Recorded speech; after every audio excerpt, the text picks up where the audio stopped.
Hi, welcome to another series from the land of vibrant state of Gujarat. क्या आप जानते हैं कि पूरी दुनिया में एशियाटिक लायंस सिर्फ गिर गुजरात में पाए जाते हैं? चलिए हम और आप मिल के एक्सप्लोर करते हैं सासन गिर के इन जंगलों को और देखते हैं कुछ डेंजरस, कुछ इंटरेस्टिंग एनिमल्स, बर्ड्स और काफ़ी सारे क्रिएचर्स को up close in their natural habitats. In the next few videos हम ऐसे ही कुछ जानवरों को देखेंगे। इस ट्रिप की शुरुआत होती है एक छोटी 45 मिनट्स की flight from Mumbai to Rajkot. वैसे तो गिर काफ़ी वेल कनेक्टेड है by air, by rail and by road, but the quickest and the fastest way is to travel by air. You can either take a flight to Diu or you can take a flight to Rajkot.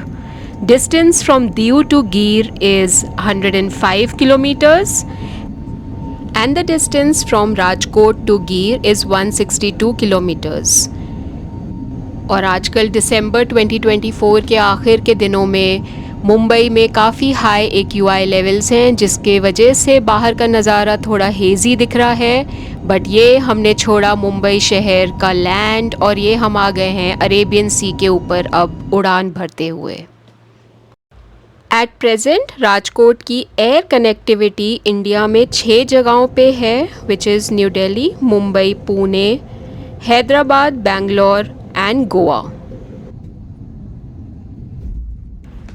Rajkot पे land होते ही ये एक नया terminal दिखा जो Rajkot international airport का board लगा हुआ था इसके ऊपर।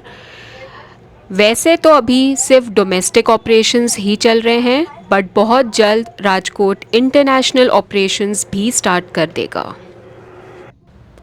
राजकोट एयरपोर्ट से कैब लेकर 4 घंटे में हम सासन गिर पहुंच गए और रास्ते में दिखे इतनी लश ग्रीन खेत। राजकोट में काफ़ी सारी फैक्ट्रीज़ भी पाई जाती हैं।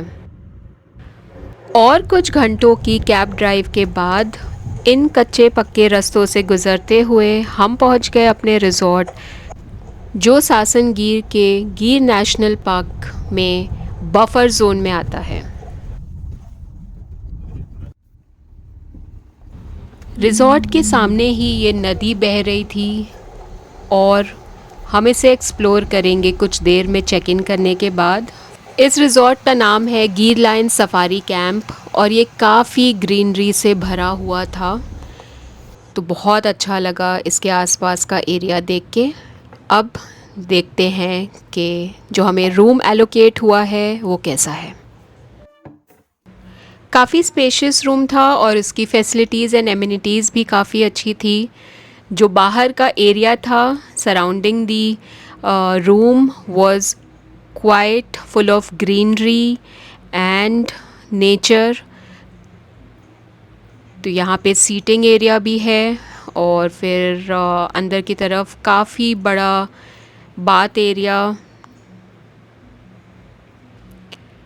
सो अलग अलग सेक्शंस थे, bath area, washroom and the jacuzzi side as well, overlooking the forest, overlooking the greenery outside.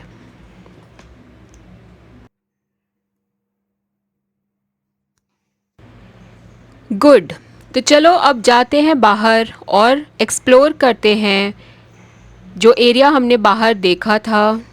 Resort के जस्ट मेन गेट के बाहर एक नदी बह रही थी, वहाँ पे देखते हैं हम क्या क्या स्पॉट कर सकते हैं। और इस नदी का नाम है हिरन रिवर, जो 40 किलोमीटर लंबी नदी है। कुछ इस तरह का व्यू रिज़ॉर्ट से बाहर निकलते ही अलग अलग टाइप के बर्ड्स दिख रही हैं इस नदी में। और ये पानी का बहाव देखिए कैसे बह रहा है पानी नेचुरली, और अलग अलग टाइप की बर्ड्स दिख रही हैं।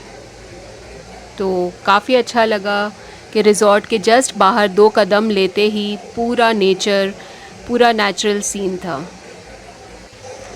नदी की दूसरी तरफ एक कच्चा सा वॉकिंग ट्रैक बना हुआ था, ट्रेल जैसा। तो वहाँ जाके एक्सप्लोर करते हैं कि वहाँ से क्या देखने मिलता है। और यहाँ पहुँचते ही दिख गया ये बड़ा सा क्रोकोडाइल जो मुंह खोल के बैठा हुआ था। और क्या आप जानते हैं कि क्रोकोडाइल्स ऐसे मुंह खोले हुए क्यों रिवर बैंक्स पे बैठते हैं? ज़रूर कमेंट्स में बताइएगा मुझे। यहाँ के लोकल्स का ये कहना है कि इस नदी में कम से कम 80 क्रोकोडाइल्स गिने हैं उन लोगों ने।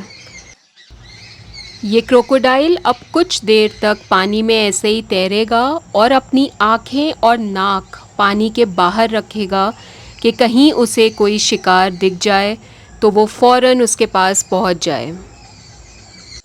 जो हमारे साथ टूर गाइड थे और रिज़ॉर्ट के भी स्टाफ ने हमें कहा कि शाम होते ही हमें फ़ौरन रिज़ॉर्ट के अंदर आ जाना है और इस नदी के आसपास कहीं भटकना नहीं है, क्योंकि ये क्रोकोडाइल्स आदमखोर भी हो सकते हैं। इस क्रोकोडाइल की स्पीशीज़ का नाम ही मगर क्रोकोडाइल है। मगर क्रोकोडाइल्स मार्शलैंड्स और फ्रेश वाटर रिवर्स में पाए जाते हैं। जब तक हम लोग यहाँ पे थे हमने 6 से 7 क्रोकोडाइल्स को देखा। वो काफ़ी दूर थे तो कैमरा में इतनी क्लियरली कैप्चर नहीं हो पाए, और फिर हम आगे बढ़ गए बाकी बर्ड्स को देखने के लिए। यहाँ पे बहुत अलग अलग टाइप की बर्ड्स थी, जैसे कि ये रेड वैटल्ड लैपविंग, इसके चोंच लाल थी और इसके आँखों के नीचे भी कुछ लाल कलर के डॉट्स थे। और ये दूसरी ब्लू कलर की जो बर्ड है ये माइग्रेटरी बर्ड है जो ऑस्ट्रेलिया न्यूजीलैंड साइड से आई है सर्दियों के मौसम में इंडिया में। और ऐसी काफ़ी सारी बर्ड्स आसपास दिख रही थी। ये एक टर्टल भी दिखा जो स्विम कर रहा था।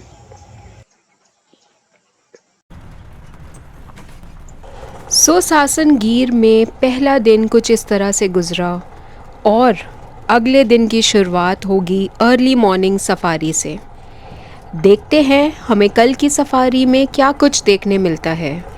मॉर्निंग सफारी के लिए काफ़ी जल्दी उठ के जाना पड़ेगा, तो इसलिए पहले दिन सिर्फ रिज़ॉर्ट के बाहर के नज़ारे देखे हैं नदी के आसपास, और कल देखते हैं क्या कुछ देखने मिलता है during the safari. Thank you so much for watching this video and keep watching the next videos of this series. Please do subscribe if you like this video.